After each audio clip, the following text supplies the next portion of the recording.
আল্লাহ তাআলা এই পৃথিবীতে আমাদের অল্প কয়েকদিনের জন্য পাঠিয়েছেন।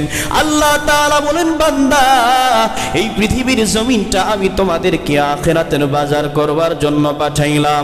ওয়াল ইয়াউমিল আখির, আল্লাহ বলেন বান্দা প্রবাসীর মধ্যে তুমি যখন যাও তোমার উদ্দেশ্য থাকে তুমি কিছু টাকা পয়সা ইনকাম করে আবার দেশের মধ্যে চলে আসবা, আবার তোমার বাড়ির মধ্যে চলে আসবা ভালো চলার জন্য, ভালো খাবারের জন্য, ভালো জীবনযাপন লাইফস্টাইল চালাবার জন্য। আল্লাহ বলেন বান্দা পৃথিবীর জমিনটা আমি তোমার জন্য দিয়েছি দুনিয়াতে আখিরাতের বাজার হিসাবে। ওয়াল ইয়াউমিল আখির, এই আখিরাতের বাজার অল্প কয়েকদিনের দুনিয়ায় তুমি থাইকা অনন্তকাল যেখানে থাকবা ওই আখিরাতের মধ্যে যাওয়ার জন্য বান্দা যেই আখিরাত তোমার হবে এই আখিরাতের প্রতি তোমার বিশ্বাস করা, হাসরের ময়দান বিশ্বাস করা, কিয়ামতের ময়দান বিশ্বাস করা, এটা তোমার জন্য অত্যন্ত আবশ্যকীয় কাজ। যদি তুমি এটা বিশ্বাস না করো দুনিয়ার জমিনের মধ্যে যা ইচ্ছা তা করতে পারো না। দুনিয়াটা হলো একটা মুসলমান মুমিন ইমানদারের জন্য এটা একটা পরীক্ষার হল। বান্দা যখন পরীক্ষা দিতে যায়, পরীক্ষায় যদি বান্দা ভালো লেখাপড়া করে, পরীক্ষায় যদি বান্দা ভালো উদ্দেশ্য নিয়ে যদি ভালো রেজাল্ট করে তাহলে তার সুখের কোনো শেষ থাকে না। দুনিয়ার জমিনের মধ্যেও আল্লাহর বান্দা যদি নেক আমল করতে পারে আল্লাহ তাআলা বলেন তার আখিরাতের জীবনটা সুন্দর হয়ে যাবে। দুনিয়াতে যারা নিজের মন মতো জিন্দেগি চালাইলো, আল্লাহ তাআলার হুকুম মানলো না, রাসূলের তরিকা মানলো না, নামাজ পড়ে নাই, রোজা রাখে নাই, হজ করে নাই, যাকাত দেয় নাই, গুনাহের কাজে লিপ্ত ছিল, আল্লাহ তাআলা বলেন বান্দা ওই আখিরাতের ময়দান তোমার জন্য এত কঠিন ভয়াবহ হবে। আল্লাহ তাআলা বলবেন সেদিন তোমাকে বাঁচাবার মতো পৃথিবীর কোনো রাজা বাদশা নেতা, পৃথিবীর কোনো মানুষ, পৃথিবীর কোনো সুপারিশ আল্লাহ তাআলা সেদিন চলবে না। একমাত্র কেবলমাত্র সুপারিশকারী হবে আমার নবী মুহাম্মদুর রাসূলুল্লাহ সাল্লাল্লাহু আলাইহি ওয়াসাল্লাম। অতএব দুনিয়াতে যারা আখিরাতমুখী দিন পালন করতে চাও তারা এই আখিরাতের প্রতি বিশ্বাস স্থাপন করা তোমার ঈমানের আরেকটি দায়িত্ব। ওয়াল ইয়াউমিল আখির ওয়াল কদরি খাইরিহি ওয়া শাররিহি মিনাল্লাহি তাআলা ওয়াল বা'সি বা'দাল মাউত। বান্দা তাকদীরের উপর বিশ্বাস করা, বান্দা তোমার যে তাকদীর রয়েছে আল্লাহ তাআলা তোমার কপালে যা রেখেছেন পৃথিবী তোমার তাই হবে, এটার নাম হলো ঈমান। হামদুলিমান কদ্দারা খায়রান ওয়া খাবালা والشكر لمن صور حسنا وجمالا والشكر لمن صور حسنا وجمالا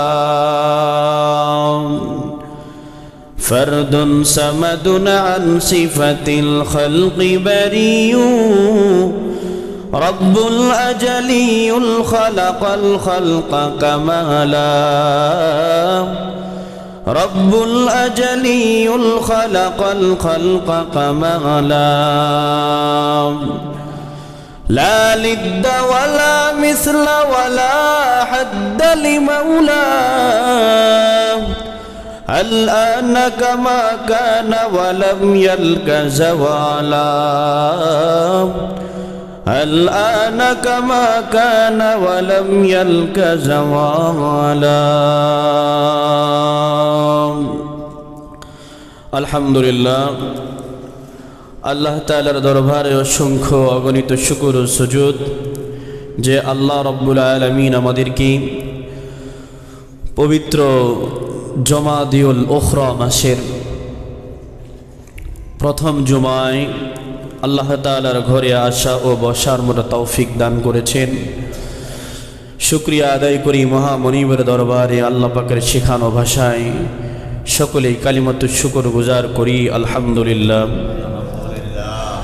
হাজারো লাখো কোটি দরুদ ও সালাম সৈয়দুল মুরসালিন ইমামুল মুরসালিন খাতামুন নবিয়্যিন সাকি কাউসার মদিনা কা তাজদার আফতাব নবুওয়াত ফখর মওজুদাত সৈয়দুল মখলুকাত হযরত মুহাম্মদুর রাসূলুল্লাহ সাল্লাল্লাহু আলাইহি ওয়া আলিহি ওয়াসাল্লামের উপর মুআজ্জাজ মুহতারাম মুসল্লিয়ান কিরাম, রমজান একেবারেই যেই পূর্ববর্তী মাসগুলো আমাদের মাঝে উপস্থিত হয় সেটা হলো রজব শাবান মাস। তার আগের মাসের নাম হলো জামাদিউস সানি। তো আল্লাহ রাব্বুল আলামিনের কাছে যখন আল্লাহ রসুল রজব মাস আসতেন তখন দোয়া করতেন। তো মুমিন বান্দা, মুমিনের জন্য ইবাদতের নির্দিষ্ট কিছু সময়, তারিখ, মাস আল্লাহ দিয়েছেন। আল্লাহ তাআলা যেন আমাদেরকে সামনে রমজান পর্যন্ত হায়াতের মধ্যে বরকত দান করে দেন, সেই দোয়া আমরা আল্লাহর কাছে করি, আল্লাহুম্মা আমিন।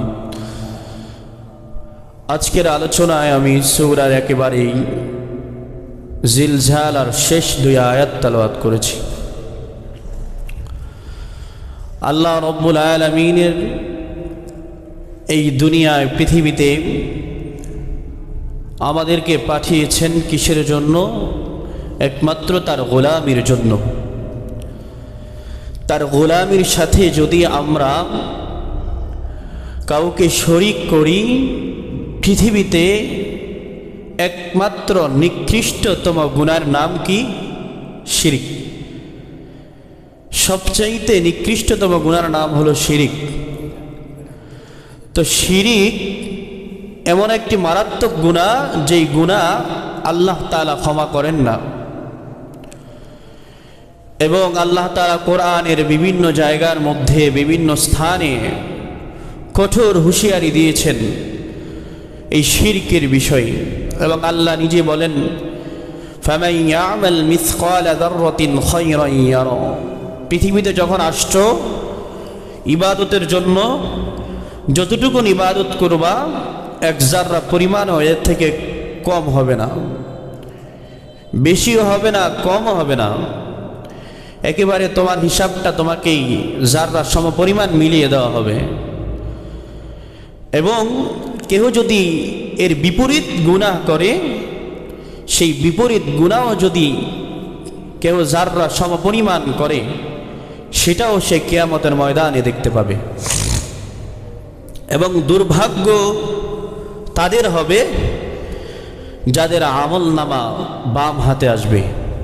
কপাল পোড়া তারা হবে যাদের আমল নামার মধ্যে গুনাহের ছাপগুলো কিয়ামতের ময়দানে দেখতে পাবে। তো আল্লাহ তাআলা আমাদেরকে বিভিন্ন মাধ্যমে সতর্ক করেন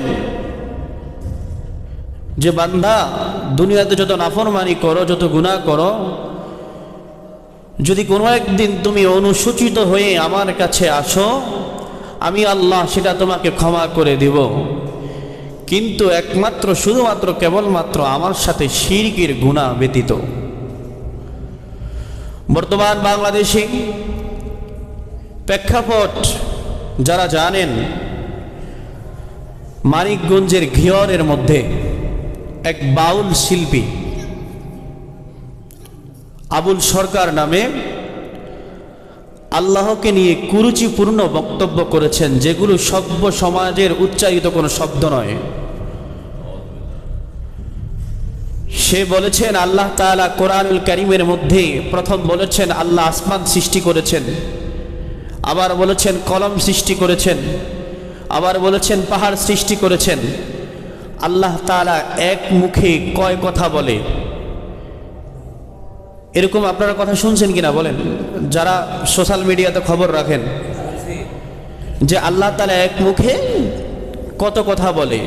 এর থেকেও খারাপ ভাষায় সে কথা বলেছে। বাউল শিল্পী, এদের কাজ হলো যে বাংলাদেশের বিভিন্ন প্রান্তে গিয়ে এরা নাচ, গান, বাজনা, অর্থাৎ সরাসরি তারা যুবকদেরকে খারাপ কাজের দিকে লিপ্ত করে, যৌনতার দিকে। তাদের যে ভাষার চয়ন, তাদের গানের, এগুলো যুব সমাজের মাথায় একেবারেই নষ্ট করে ফেলে। আর নাস্তিকরা দুনিয়াতে কোনো দল পছন্দ না করলেও বাউল শিল্পীদেরকে তারা পছন্দ করে। তো সেখানের তাওহীদে জনতা যখন এই কুরুচিপূর্ণ বক্তব্য দিল, যাদের ঈমান মজবুত তারা সেখানে প্রতিবাদ করলো। প্রতিবাদের ঝড় উঠেছে এবং তাদেরকে ইচ্ছামতো মারধরও করেছে, পানির মধ্যে পড়েছে গিয়ে প্রশাসন এসে তাদেরকে আবার রক্ষা করেছেন, আবার জেলে দিয়েছেন। কিন্তু দুঃখ ও পরিতাপের বিষয় হলো বাংলাদেশের সুচিল সমাজ যারা মুসলমানের ঘরেরই সন্তান তারা তাদের পক্ষ নিয়ে তারা বলে এটা তাদের বাক স্বাধীনতা। বলেন আল্লাহর বিরুদ্ধে কথা বলা এটা কি বাক স্বাধীনতা না আল্লাহর সম্পর্কে ধৃষ্টতা আর শিরকি? কি এটা আল্লাহর সম্পর্কে যারা কথা বলবে এটা কি তাদের বাক স্বাধীনতা হতে পারে? তার বাবার বিরুদ্ধে কথা বললে তার কষ্ট হয়, তার বিরুদ্ধে দলের বিরুদ্ধে কথা বললে কষ্ট হয়, কিন্তু আল্লাহ রাসূলের বিরুদ্ধে কথা বললে তার কষ্ট হয় না। বোঝা যায় এরা চরম নাস্তিকতার দালাল। বলেন ঠিক কিনা? এরাও সেই নাস্তিকদের, এরাও সেই আউল পাউল বাউলদের পক্ষ নিয়ে কথা বলতেছে। এমনকি বাংলাদেশের গণ অভ্যুত্থানের যারা একেবারে সামনের কাতারে ছিলেন কিছু উপদেষ্টা, এরাও এদের পক্ষ নিয়েছেন। এরাও বলেছেন বাউলদের উপর যারা আক্রমণ করেছে এদেরকে দৃষ্টান্ত শাস্তি দেওয়া হবে। বর্তমান সরকার দিন দিন তাদের জনপ্রিয়তা হারাচ্ছে। এনসিপি নামে একটা সংগঠন আছে, রাজনৈতিক দল আছে, তারাও দিন দিন তাদের জনপ্রিয়তা হারাচ্ছে। এসব নাস্তিক বাম রামদের পক্ষ নিয়ে তাদের বুঝতে হবে এটা শাহজালালের জমিন। বলেন ঠিক কিনা? এটা আল্লাহওয়ালাদের জমিন। এই জমিনে আল্লাহর বিরুদ্ধে কথা বলে, নবীজির বিরুদ্ধে কথা বলে কোনো নাস্তিক পার পায় নাই। তাসলিমা নাসরিন বোরকার বিরুদ্ধে কথা বলে রাতের অন্ধকারে বোরকা পরে আবার বাংলাদেশ থেকে যেতে বাধ্য হয়েছে। শাহজালাল এসেছেন গৌর গোবিন্দের বিরুদ্ধে, আল্লাহু আকবার ধ্বনিতে তার প্রাসাদ ভেঙে সানখান হয়ে গিয়েছে। এখনো বাংলাদেশের যারা আল্লাহর বিরুদ্ধে, তার রাসূলের বিরুদ্ধে কথা বলবে, এদেরকে শক্ত হতে প্রতিহত করা একজন মুমিন মুসলমান এর দায়িত্ব এবং কর্তব্য। এটা কেউ মানতে পারবে না। দুনিয়াতেই আপনার বিরুদ্ধে কথা বললে বলে কষ্ট হয়ে যায়, দলের বিরুদ্ধে কথা বললে কষ্ট হয়ে যায়, কিন্তু আল্লাহর বিরুদ্ধে কথা বলছে আপনি, সেখানে তাদের পক্ষ না নিয়ে, মুসলমানদের পক্ষ না নিয়ে নাস্তিকদের পক্ষ নিয়েছেন। বুঝতে হবে আপনাদের পরিণতি সবচাইতে বেশি খারাপ হবে এই জমিনে। আগে কি পরিণত হয়েছে এর থেকেও পরিণতি তাদের খারাপ হবে বাংলাদেশে।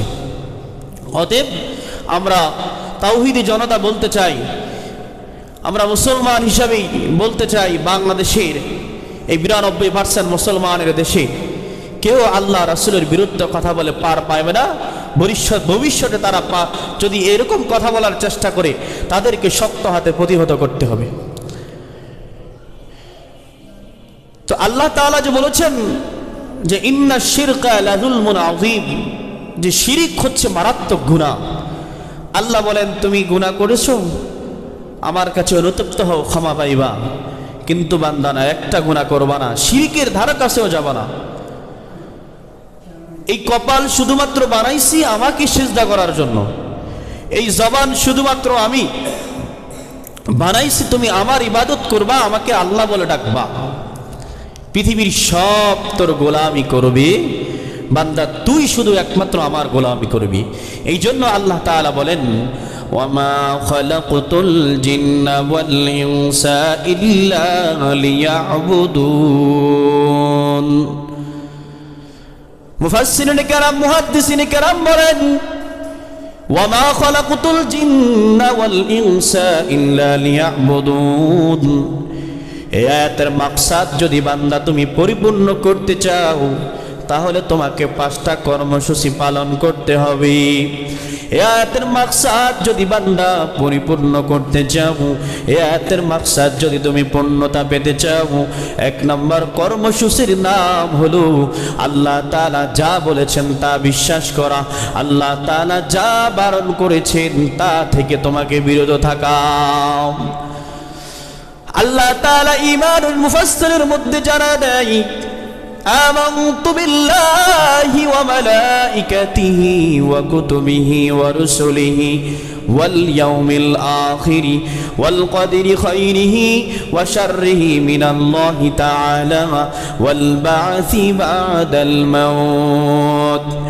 আমানতু বিল্লাহি ওয়া মালাইকাতিহি, যারা ঈমান আল্লাহরে মুসলমান ঈমানদার যারা, তোমরা সর্বপ্রথম আমানতু বিল্লাহ, ঈমান যেহেতু এনেই ফেলেছো, আমি আল্লাহর উপর তোমরা যেহেতু লা ইলাহা ইল্লাল্লাহু মুহাম্মাদুর রাসূলুল্লাহ পড়েই ফেলেছো, তোমাদেরকে প্রথমত মৌলিকভাবে তোমাদের 7টা কর্মসূচি পালন করতে হবে।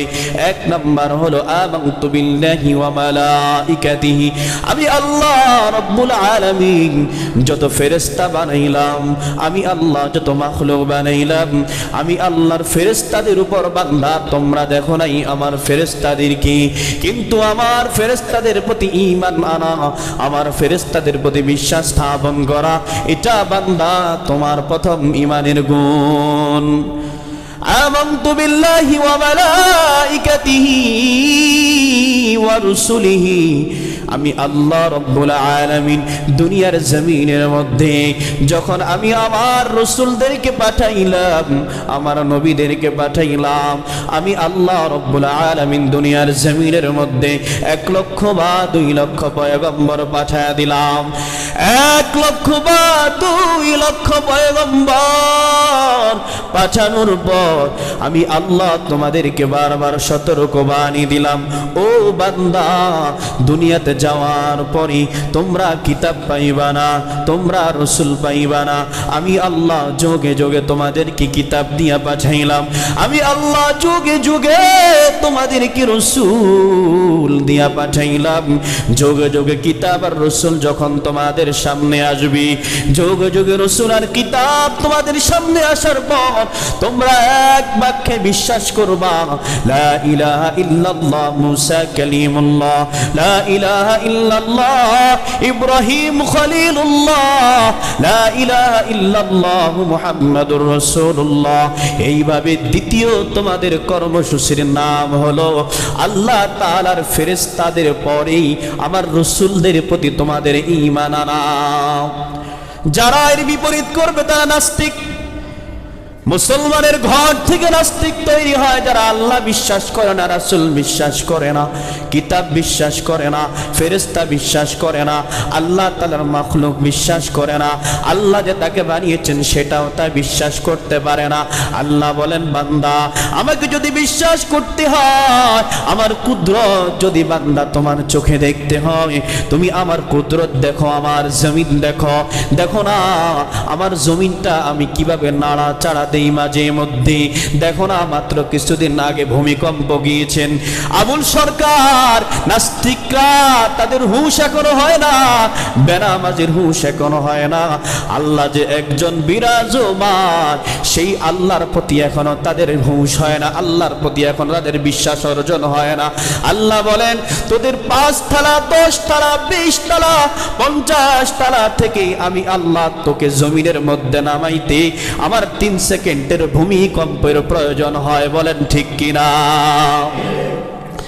তারপরেও বেনামাজি নামাজে আসে না, বেরোজগারি রোজা রাখে না, তারপরেও ঘুষ খাওয়ানেওয়ালা ঘুষ ছাড়তে পারে না, তারপরেও আল্লাহ তাআলার নাফরমানি চলতেছে। আল্লাহ বলেন, বান্দা, এটা হলো আমার প্রথম ওয়ার্নিং। জমিনের মধ্যে কোনো বান্দা যদি গুনাহ করে, ওই জমিনের মধ্যে আল্লাহ তাআলা যদি কোনো আল্লাহ ওয়ালাও থাকে, যদি কোনো ভালো মানুষও থাকে, কিতাবের মধ্যে পাওয়া যায়, যদি তার প্রতিবাদ আমরা না করি, সমাজের মধ্যে যদি জিনা ব্যভিচার গুনাহের সয়লাভ হতে থাকে, আমার চোখের সামনে যদি এসব গুনাহের কাজ বেপরোয়া চলতেই থাকে, আল্লাহ বলেন, বান্দা, যারা তোমরা আমার আল্লাহওয়ালা রয়েছো, যারা তোমরা আমার পথে রয়েছো, আমি আল্লাহ তোমাদের জবানের দিকে তাকায় থাকি। তোমরা যদি প্রতিবাদ না করো, আমি আল্লাহ তোমাদের সহ জমিনকে ধ্বংস করে দিই। এই কলাদের রাস্তার মাথায়, কলাদের রাস্তার মাথায়, নাম বলতেছি না, মসজিদ আছে একটা, আছে রে, যেখানে গান বাদ্য হয়, আবার সামনে মসজিদ। এখন যদি আপনি চুপ করে বসে থাকি, আল্লাহর ঘরে সম্মানার্থে তাদের দরকার ছিল যে যাই হোক যেন গান বাদ্য যন্ত্র এগুলো আল্লাহ রাসূল হারাম করেছেন। আল্লাহ রাসূল রাস্তা দিয়ে যাইতেন, যখন কোনো বাদ্যযন্ত্র শুনতেন কানে তিনি আঙ্গুল দিয়ে রাখতেন যেন বাদ্যযন্ত্র না আসে। আর আমরা মুসলমানের ঘরের সন্তান, টাকার এত অভাব হয়ে গেছে আমার, আমি মসজিদ মাদ্রাসা কিছুই মানি না, আমার মন মতো আমি গান বাদ্য যন্ত্র ইচ্ছা মতো আমি অনুমতি দিয়ে দিছি। এই বিল্ডিং ধ্বংস করতে আল্লাহর বেশি সময় লাগবে না। এই টাকা পয়সা অর্থ সম্পদ কার জন্য করে যাবেন? এত অভাব হয়ে গেছে, টাকার এত প্রয়োজন হয়ে গেছে।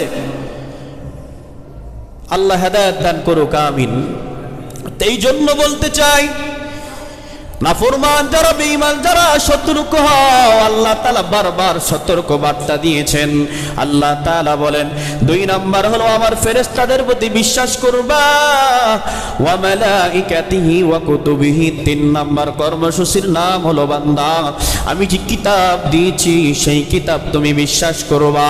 পৃথিবীতে যত নবী আসছে তাদের সাথে আল্লাহ তাআলা যে কিতাব দিয়েছেন 104 খানা, তার মধ্যে সবচাইতে দামি কিতাব হলো 4 খানা কিতাব, তাওরাত, জবুর, ইনজিল এবং কোরআন। প্রত্যেক নবী যখন দুনিয়াতে আসছে, দুনিয়াতে আসার পর আবার তাদের কিতাব রহিত হয়ে গেছে, কিতাবের আমল বন্ধ হয়ে গেছে, অর্থাৎ বিকৃত হয়ে গেছে। আল্লাহ তাআলা বলেন, আমার নবীর উপর যেই কিতাব নাজিল করেছি এই কিতাব কিয়ামত পর্যন্ত মুমিন ঈমানদারের জন্য এর আইন মান্য করা ফরজে আইন, আর এটা কিয়ামত পর্যন্ত থাকবে। এই কিতাবের প্রতি বিশ্বাস স্থাপন করা, এটা হলো মুমিন ঈমানদারের 3য় নাম্বার কাজ। বিশ্বাস করিনি আমরা কোরআন, মুখে না অন্তরেও? কোরআনের মধ্যে যা কিছু আছে এগুলো বিশ্বাস করতে হয়। কোরআনের মধ্যে মাত্র পাইছি 2-3টা সাহাবীর নাম, বড় বড় সাহাবী যারা ছিলেন, এরা কোরআন, এদের কোনো নাম নাই। আবু বকর, ওসমান, হয়তো তাদের ইঙ্গিত রয়েছে, কিন্তু কোরআন এমন একটা কিতাব, আল্লাহ বলেন লা রাইবা ফি হুদাল লিল মুত্তাকিন। এই কিতাবের মধ্যে আমার আল্লাহ রাব্বুল আলামিন ফেরাউনের নাম আল্লাহ তাআলা বারবার কিতাবের মধ্যে দিয়েছেন। আল্লাহ তাআলা ফেরাউনের কিতাবের মধ্যে নাম দিয়েছেন, কিন্তু এই নামটাও যদি আপনি উচ্চারণ করেন, এই কোরআনে থাকার কারণে আল্লাহ রাব্বুল আলামিন আপনি এক একটা হরফের বিনিময়ে 30 থেকে 70 গুণ আল্লাহ তাআলা বৃদ্ধি করে দেন, শুধু কোরআনের সম্মানে। আল্লাহ তাআলা এই ফেরাউনের নাম কোরআনের শরীফের মধ্যে দিয়ে দিয়েছে। এই কোরআন আল্লাহ তাআলা যে তার নাম দিয়েছেন, তার নাম কিন্তু পৃথিবীর মানুষ ঘৃণা করে, কিন্তু যখন আপনি কোরআন তেলাওয়াত করবেন, এই কোরআন তেলাওয়াত অবস্থাতেই সামনে পড়ে যায়, সামনে পড়ে গেলে উচ্চারণ করলে তখন আপনার সওয়াব হয়। আল্লাহ তাআলার কোরআনের কত সম্মান, কত দাম। এই জন্যই কিতাবের প্রতি বিশ্বাস করা, কিতাবের প্রতি বিদ্যাঙ্গুলি না দেওয়া, মন মতো জিন্দেগি না গড়া, কোরআনকে পড়া, কোরআন বোঝা, কোরআন মানা, কোরআন অনুযায়ী চলা, এটা একজন মুমিন ঈমানদার, এটা একজন হক্কানি ঈমানদারের জন্য এটা কর্তব্য। ওয়া মালাইকাতিহি ওয়া কুতুবিহি ওয়া রুসুলিহি ওয়াল ইয়াউমিল আখির। আল্লাহ তাআলা যে কিয়ামত রেখেছেন, আল্লাহ তাআলা যে হাসর রেখেছেন, আল্লাহ রাব্বুল আলামিন যে হাসরের মাঠ কায়েম করবেন, আল্লাহ তাআলা এই পৃথিবীতে আমাদের অল্প কয়েকদিনের জন্য পাঠিয়েছেন। আল্লাহ তাআলা বলেন, বান্দা এই পৃথিবীর জমিনটা আমি তোমাদেরকে আখিরাতের বাজার করবার জন্য পাঠাইলাম। ওয়াল ইয়াউমিল আখির। আল্লাহ বলেন, বান্দা প্রবাসীর মধ্যে তুমি যখন যাও, তোমার উদ্দেশ্য থাকে তুমি কিছু টাকা পয়সা ইনকাম করে আবার দেশের মধ্যে চলে আসবা, আবার তোমার বাড়ির মধ্যে চলে আসবা, ভালো চলার জন্য, ভালো খাবারের জন্য, ভালো জীবনযাপন লাইফস্টাইল চালাবার জন্য। আল্লাহ বলেন, বান্দা পৃথিবীর জমিনটা আমি তোমার জন্য দিয়েছি দুনিয়াতে আখিরাতের বাজার হিসাবে। ওয়াল ইয়াউমিল আখির। এই আখিরাতের বাজার অল্প কয়েকদিনের দুনিয়ায় তুমি থাইকা অনন্তকাল যেখানে থাকবা, ওই আখিরাতের মধ্যে যাওয়ার জন্য বান্দা, যেই আখিরাত তোমার হবে, এই আখিরাতের প্রতি তোমার বিশ্বাস করা, হাসরের ময়দান বিশ্বাস করা, কিয়ামতের ময়দান বিশ্বাস করা, এটা তোমার জন্য অত্যন্ত আবশ্যকীয় কাজ। যদি তুমি এটা বিশ্বাস না করো, দুনিয়ার জমিনের মধ্যে যা ইচ্ছা তা করতে পারো না। দুনিয়াটা হলো একটা মুসলমান মুমিন ঈমানদারের জন্য এটা একটা পরীক্ষার হল। বান্দা যখন পরীক্ষা দিতে যায়, পরীক্ষায় যদি বান্দা ভালো লেখাপড়া করে, পরীক্ষায় যদি বান্দা ভালো উদ্দেশ্য নিয়ে যদি ভালো ভেজাল করে তাহলে তার সুখের কোনো শেষ থাকে না। দুনিয়ার জমিনের মধ্যেও আল্লাহর বান্দা যদি নেক আমল করতে পারে আল্লাহ তাআলা বলেন তার আখিরাতের জীবনটা সুন্দর হয়ে যাবে। দুনিয়াতে যারা নিজের মন মতো জিন্দেগি চালাইলো, আল্লাহ তাআলার হুকুম মানলো না, রাসূলের তরিকা মানলো না, নামাজ পড়ে নাই, রোজা রাখে নাই, হজ করে নাই, যাকাত দেয় নাই, গুনাহের কাজে লিপ্ত ছিল, আল্লাহ তাআলা বলেন বান্দা ওই আখিরাতের ময়দান তোমার জন্য এত কঠিন ভয়াবহ হবে। আল্লাহ তাআলা বলবেন সেদিন তোমাকে বাঁচাবার মতো পৃথিবীর কোন রাজা, বাদশা, নেতা, পৃথিবীর কোন মানুষ, পৃথিবীর কোন সুপারিশ আল্লাহ তাআলা সেদিন চলবে না। একমাত্র কেবলমাত্র সুপারিশকারী হবে আমার নবী মুহাম্মদুর রাসূলুল্লাহ সাল্লাল্লাহু আলাইহি ওয়াসাল্লাম। অতএব দুনিয়াতে যারা আখিরাত মুখী দিন পালন করতে চাও তারা এই আখিরাতের প্রতি বিশ্বাস স্থাপন করা তোমার ঈমানের আরেকটি দায়িত্ব। ওয়াল ইয়াউমিল আখির ওয়াল কদরি খাইরিহি ওয়া শাররিহি মিনাল্লাহি তাআলা ওয়াল বা'সি বা'দাল মাউত। বান্দা তাকদীরের উপর বিশ্বাস করা, বান্দা তোমার যে তাকদীর রয়েছে আল্লাহ তাআলা তোমার কপালে যা রেখেছেন পৃথিবী তোমার তাই হবে, এটার নাম হলো ঈমান। তাকদীরে বিশ্বাস করা অর্থাৎ তাকদীরটা আল্লাহ তাআলা লিপিবদ্ধ করে রেখেছেন। দুনিয়াতে যখন আমি আসছি, আমি আসার প্রায় 50 বছর আগে আল্লাহ রব্বুল আলামিন আমার আমলনামায় কি হবে দুনিয়ার জমিনের মধ্যে আল্লাহ তাআলা সব লিপিবদ্ধ করে দিয়েছেন। আল্লাহ তাআলা জানেন বান্দা দুনিয়াতে কোথায় তুমি খাবা, দুনিয়াতে কোথায় তুমি যাইবা, তোমার মৃত্যু কোথায় হবে, তোমার জন্ম কোথায় হবে, পৃথিবীর কোন প্রান্তে তোমার মৃত্যুর বাজনা বাজবে, পৃথিবীর কোন প্রান্তে তুমি যাইবা, পৃথিবীর কোন প্রান্তে তোমার রিজিক আসবে, জীবনের শেষ নিঃশ্বাস তোমার কোথায় শেষ হবে আল্লাহ তাআলা সব কিছু তাকদীরের মধ্যে লিখে দিয়েছেন। আল্লাহ তাআলা বলেন এর উপর তোমার বিশ্বাস স্থাপন করা, সব মানতে পারলেও কিন্তু তাকদীরের উপর বান্দা মানতে রাজি না। অথচ আল্লাহর বিরুদ্ধে কথা দাঁড় করায় দেয়, আল্লাহর বিরুদ্ধে কথা বলে আল্লাহ কি আমাকে চোখে দেখছেন আর কাউকে দেখে না, আল্লাহ তাআলা শুধু আমাকে বিপদ দিচ্ছে, আল্লাহ তাআলা শুধু আমাকে বিপদের মধ্যে ফেলছে। বান্দা না, আমার আল্লাহ বলেন বান্দা তোকে আমি জাহান্নামে দেওয়ার জন্য বানাই নাই রে বান্দা। ও বান্দা তুই কি চিন্তা করেছো আমি আল্লাহ রব্বুল আলামিন তোর প্রতি কত দয়া আর মায়া করেছি? ও বান্দা তোর তাকদীর আমি 50,000 বছর আগেই তোর আমলনামায় লিখে দিয়েছি।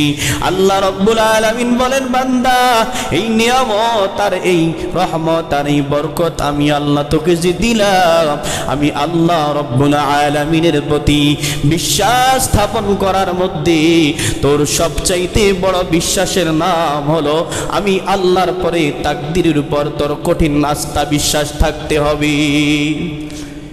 আল্লাহ তাআলা যাকে ইচ্ছা সন্তান দেন, আল্লাহ তাআলা যাকে ইচ্ছা আবার সন্তান দেন না। আল্লাহ তাআলা যাকে ইচ্ছা যা কিছু করেন এটা আল্লাহ তাআলার পক্ষ থেকে বান্দার কপালে লেখা। অতএব আমার জিন্দেগির মধ্যে যা হবে, আমার জীবনের মধ্যে যা ঘটবে আল্লাহ তাআলার পক্ষ থেকে সব কিছু নির্ধারিত। আর যদি দোয়ার মতো দোয়া করতে পারেন, আল্লাহর কাছে চাওয়ার মতো চাইতে পারেন, আল্লাহ তাআলা বলেন এই দোয়ার দ্বারা আল্লাহ তাআলা বান্দার তাকদীর পরিবর্তন করে দেয়। আল্লাহ তাআলা চাইলে বান্দার জীবনের যা কিছু লেখা আছে 40 বছর 50 বছর জিন্দেগির মধ্যে যা হবে তা তো নির্ধারিত আছেই, কিন্তু যদি আপনি চাওয়ার মতো চাইতে পারেন আল্লাহর কাছে, আল্লাহ তাআলা হয়তো আপনার ওই মোড়টা ঘুরায় দিয়া যেটা আপনার জন্য কল্যাণকর আল্লাহর কাছে সবসময় সেটা চাইবেন। প্রতি দোয়াতে বলবেন আল্লাহ দুনিয়াতে এবং আখিরাতে আমার জন্য যেটা কল্যাণকর, আমার জন্য যেটা ভালায়াত, আমার জন্য যেটা ভালো সেটা আমাকে দেন, আমার জন্য যেটা খারাপ, আমার জন্য সেটা অকল্যাণ, এটা আমার থেকে উঠায় নেন। এই জন্য আল্লাহ রাসূল সব সময় দোয়া করতেন আল্লাহ আমাকে দরিদ্রতা থেকে, আমাকে ভীতু সংকোচ থেকে, আমাকে দুনিয়ার জমিনের মধ্যে এই সকল কাজ থেকে আল্লাহ আমাকে বিরত রাখেন। মুসলমানের ঈমান, মুসলমান কখনো ভীতু সংকোচ হবে না। মুসলমানের আওয়াজে নাস্তিক বেঈমান পালাতে বাধ্য হয়। মুসলমানের আল্লাহু আকবার দরিতে নাস্তিকদের আস্তানাগুলো কাঁপতে থাকে থরথর করে। মুসলমানের আল্লাহু আকবার দরিতে নাস্তিকরা বুঝে যায় এই জমিন বাংলার জমিন, আল্লাহ ওয়ালা আলেম ওলামাদের জমিন, এই জমিনে কিছু বলে পার পাওয়া যাবে না।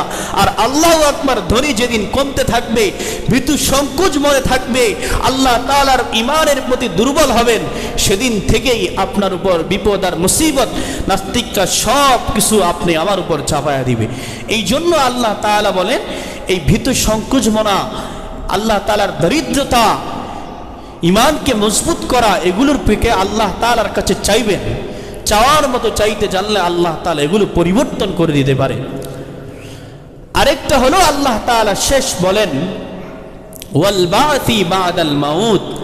আল্লাহ তাআলা শেষ 7 নম্বর কর্মসূচি বলেন যে বা'দাল মাউত, তোমাদের যে মৃত্যু হবে এই মৃত্যুকে তোমরা বিশ্বাস করতে হবে। আল্লাহ তাআলা আল্লাহর রাসূলকে বলেন, হে নবী, আপনারও মৃত্যু হবে, আপনার পূর্ববর্তী যারা ছিল তাদেরও মৃত্যুবরণ করতে হয়েছে, আপনার পরে যারা আসবে প্রত্যেকেই দুনিয়া থেকে বিদায় নিয়ে চলে যেতে হবে। এই জন্য আপনি আপনার উম্মতদেরকে সব সময় আপনি মৃত্যুর ভয়, মৃত্যুর যন্ত্রণার কথা, আযাবের কথা আপনি আপনার উম্মতের সামনে, সাহাবায়ে কেরামের সামনে তুলে ধরবেন। আল্লাহ তাআলা বলেন, বান্দা, পৃথিবীতে যেদিন তোমাকে আমি পাঠাইলাম, পাঠানোর পরে আমি আল্লাহ কোরআনুল কারীমের মধ্যে লিখে দিয়েছি, আমি আল্লাহ বলেছি কুল ইন্নাল মাউতাল্লাযী তাফিররু ফাইন্নাহু মিনহু মুলাকীকুম। আমি আল্লাহ সেদিন কোরআনুল কারীমের মধ্যে লিপিবদ্ধ করে দিয়েছি, আমি আল্লাহ বলে দিয়েছি, বান্দা, দুনিয়াতে আসার পরে তোমার সব কিছু মিথ্যা হতে পারে, কিন্তু বান্দা, আল্লাহ তাআলার ফেরেশতা মালাকুল যেদিন তোমার চোখের সামনে আসবে, এই মৃত্যু কখনো মিথ্যা হবে না। এর প্রতি তোমাকে বিশ্বাস স্থাপন করা লাগবে, এর প্রতি বিশ্বাস স্থাপন তোমার করা লাগবে। কারণ দুনিয়া কিন্তু থাকার জায়গা না। আমরা যারা দুনিয়াতে আসছি, আসার কিন্তু বাবা একটা সিরিয়াল আছে। আমরা দুনিয়াতে আসার সিরিয়াল পাওয়া যায়। আল্লাহ তাআলা বলেন, বান্দা, দুনিয়া থেকে যেদিন বিদায় নিয়ে চলে যাব, দুনিয়া থেকে বিদায় নেওয়ার সময় মালাকুল মাউত ফেরেশতা কিন্তু বড় ভাই, ছোট ভাই, মেজো ভাই চিনে না। বাবার আগে কখনো কখনো সন্তান চলে যায়, সন্তানের আগে কখনো কখনো বাবা চলে যায়, ছোট ভাইয়ের আগে কখনো বড় ভাই চলে যায়, বড় ভাইয়ের আগে কখনো ছোট ভাই চলে যায়। আল্লাহ রাব্বুল আলামিন বলেন, বান্দা, দুনিয়াতে যেমন আসার তোমার সিরিয়াল আমি বন্দোবস্ত করেছি, কিন্তু দুনিয়া থেকে নেওয়ার সিরিয়াল আমি আল্লাহ তোমাকে দেই নাই। আমি আল্লাহ এর দায়িত্ব নিয়েছি, আমি আল্লাহ তোমার হায়াতের জিন্দেগিটা বরাদ্দ করে দিয়েছি। বান্দা, তুমি এতদিন দুনিয়াতে বাঁচবা, এতদিন দুনিয়াতে হায়াত পাইবা, এই হায়াতের মধ্যে তুমি যদি নেক আমল করো তাহলে তোমার জন্য হবে। ফামান ইয়ামাল মিসকালা যাররাতিন খায়রান ইয়ারা, তুমি যদি ভালো আমল করো আমি আল্লাহ রাব্বুল আলামিন সেই ভালো আমলের দ্বারা তোমাকে পার করে দিব। কিন্তু বান্দা, যদি তোমার কপাল পোড়া হয়, কিন্তু বান্দা, যদি তুমি কিয়ামতের ময়দানে খারাপ আমল নিয়ে উঠে যাও, আমার আল্লাহ রাব্বুল আলামিন সেদিন বলবেন, ও ফেরেশতারা রে, আমার বান্দার আমল নামায় কোন আমলটা বেশি আছে, ভালো আমল না খারাপ আমল? আল্লাহ বলবেন, বান্দা বলবে, আল্লাহ তোমার ফেরেশতারা এগুলো মিথ্যা বলেছেন, তোমার ফেরেশতারা এগুলো মিথ্যা লিখেছেন, আল্লাহ আমি এটা করি নাই, আমি সেটা করি নাই। আল্লাহ বলবেন, বান্দারে, ও ফেরেশতারা, তুমি তার জবানকে বন্ধ করে দাও। আল-ইয়াওমা নাখতিমু আলা আফওয়াহিহিম ওয়া তুকাল্লিমুনা আইদিহিম ওয়া তাশহাদু আরজুলুহুম বিমা কানু ইয়াকসিবুন। আল্লাহ রাব্বুল আলামিন সূরাতু ইয়াসিনের মধ্যে জানা দেয়, বান্দা সেদিন যখন এটা অস্বীকার করবে, করবি, আল্লাহ রব্বুল আলামিন বান্দার জবানকে তালা মেরে দিবে। বান্দার হাত কথা বলবে, বান্দার পাও কথা বলবে, বান্দা হাত দ্বারা কতটা অন্যায় করেছেন, কতটা গুনাহ করেছেন, আর চোখ দ্বারা বান্দা কোথায় কোথায় তাকিয়েছেন, বেগানা নারীর দিকে তাকিয়েছেন, টিভির পর্দায় তাকিয়েছেন, বেপর্দাওয়ালা নারীদের দিকে তাকিয়েছেন, সেদিন এই চোখ বান্দার বিরুদ্ধে সাক্ষী প্রদান করবে, এই হাত বান্দার বিরুদ্ধে সাক্ষী দিবে, বান্দার পা সাক্ষী দিবে। পা বলবে আল্লাহ আপনার এই বান্দা আপনার দেওয়া নেয়ামত খাইয়া, আপনার দেওয়া বাতাস ভোগ করে, সাগরের মাছ খাইয়া, নদীর মাছ খেয়ে আপনি যত নেয়ামত দিয়েছেন, আপনার বান্দা সব নেয়ামত উপভোগ করেছেন। আপনার বান্দাকে আপনি পাও দুইটা সুস্থ রেখেছেন, আপনার বান্দাকে আপনি চক্ষু দুইটা সুস্থ রেখেছেন, দুইটা কিডনি সুস্থ রেখেছেন, দুইটা হাত সুস্থ রেখেছেন। আপনার এই বান্দা এগুলোর শুকরিয়া আদায় করে নাই। আপনার বান্দার এগুলো সাক্ষী যখন প্রদান করতে এক এক করে শুরু করবি, তখন আল্লাহর কাছে বলবে আল্লাহ, জবানটা হক হয়ে যাবে, আর শুধু বলবে লা আদরি লা আদরি লা আদরি, আমি কিছুই জানি না। এই জন্য দুনিয়াতে যারা আসছি, আল্লাহ তাআলার একাত্মবাদের প্রতি বিশ্বাস করা এক নাম্বার দায়িত্ব, তার রাসূলের প্রতি বিশ্বাস করা, তার কিতাবের প্রতি বিশ্বাস করা, এবং দুনিয়া ও আখিরাতের প্রতি বিশ্বাস করা। মৃত্যুর যন্ত্রণা, মৃত্যু যে হবে, এই জীবনটা বিশ্বাস করা একজন মুমিন ইমানদারের কাজ। এই বিশ্বাস যাদের থাকবে না, ওই অনুযায়ী যারা চলবে না, তারাই হলে বেঈমান, নাফরমান, তারাই হবে নাস্তিক। এর মধ্য থেকে যদি একটা কেউ অবিশ্বাস করে, আল্লাহ তাআলা বলেন তাদের জন্য কোন শাস্তি? নাস্তিক বেঈমানদের জন্য খালিদিনা ফিহা আবাদা, তারা সেখানের মধ্যে কিয়ামতের ময়দানে হিসাব নিকাশের পর তারা অনন্তকাল সেখানে জাহান্নামের মধ্যে থাকবে। এই জন্য নাস্তিকদের পক্ষে যারা নিবে, তারাও খালিদিনা ফিহা আবাদা, তারাও সেখানে জাহান্নামের মধ্যে থাকবে। অতএব আল্লাহর বিরুদ্ধে এই কুরুচিপূর্ণ বক্তব্য, এটা যারা শুনেছেন, আপনার ঈমানকে মজবুত করেন, এর বিরুদ্ধে প্রতিবাদ করেন, আর আল্লাহর সৃষ্টিকে বিশ্বাস করেন।